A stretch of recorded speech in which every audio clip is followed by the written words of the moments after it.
The most common legal services that I help landlords with primarily are serving notices seeking possession, also assist with deposit compensation claims. So if the tenant has served a letter before action on the landlord asking for compensation because the deposit has not been protected, that's something we assist with. Disrepair claims at the end of a tenancy. So if the landlord has gone into the property and has found that the tenant has left it in an extremely poor state of repair, then we can assist with those disrepair claims on behalf of the landlord. And also, a common claim that we deal with is recovery of rent arrears. So in the event that the tenant has fallen behind on the rent, then we can issue claims on behalf of the landlord for recovery of those arrears.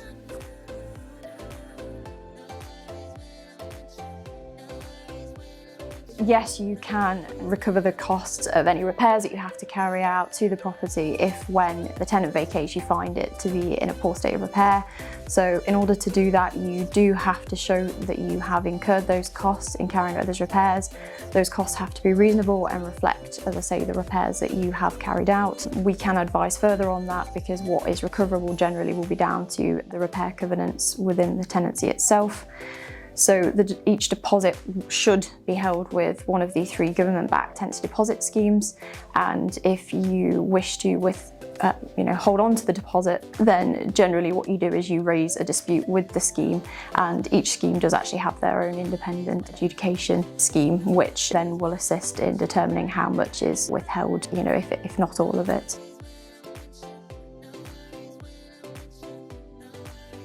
So if you are a landlord and you have an assured short hold tenancy with a residential tenant and you take a tenancy deposit at any point during that tenancy, then within 30 days of receiving that deposit, you must protect that deposit with one of the 3 government-backed schemes. If you don't do that, there are a number of significant consequences that would apply, primarily in relation to serving notices and also compensation, so damages and monetary claims that the tenant can make against you.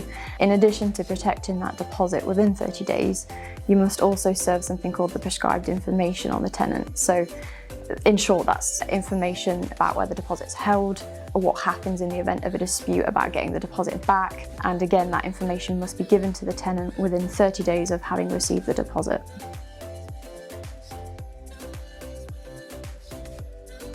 So if your tenant did not pay the rent last month, then my advice would be to begin with, just send a gentle reminder, explain to them that obviously the rent is due and that they have a contractual obligation to pay it to you, and hopefully that will be enough to get them to pay. Unfortunately, that isn't always how things go, and it might require something a little bit stronger. Let them know that if they don't pay, then you're not going to have much choice other than to take them to court for recovery of those rent arrears and possibly take other actions such as serving a notice seeking possession. If that still doesn't work, then the next step would be to send a letter before action, which complies with the pre-action protocol for debt claims. That is something that we can assist with, and it does have to be drafted in a certain way.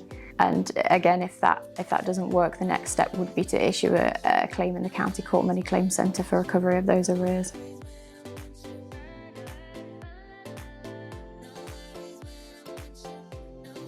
So if you want to evict your tenant and you want to basically get the ball rolling, then the first step would be to serve a notice seeking possession. So depending on your reasons for wanting to evict the tenant can obviously depend on which notice you would serve. So there are within a assured short hold tenancy, there are 2 types of notice generally that you would serve. So the first one is a Section 21 notice, which most people probably know as a no fault notice. You basically don't have to have a reason to want to evict the tenant, you just have to make sure that you have done a number of things before serving that notice. It's very important that you comply with the other items, such as making sure that that deposit's protected, making sure that you've served certain documents such as a how to rent guide, an energy performance certificate and gas safety certificate. It's very important because if you don't do these things, then automatically that Section 21 notice will not be valid. The other option that you have is a Section 8 notice. The difference there is generally that there has to be some form of breach of tenancy.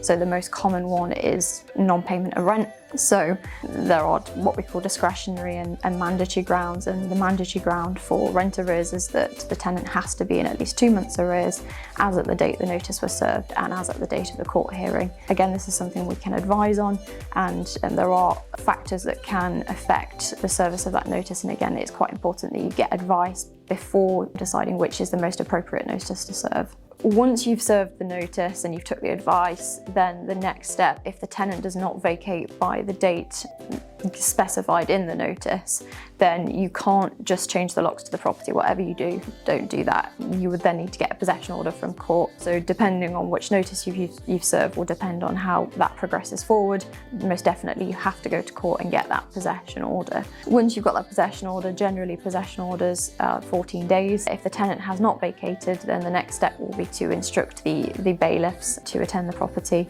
They then have the authority to peacefully remove the tenant and any other occupiers, and that is effectively the final stage in the process. And if the tenant does not vacate, you must follow all of those steps through to the end.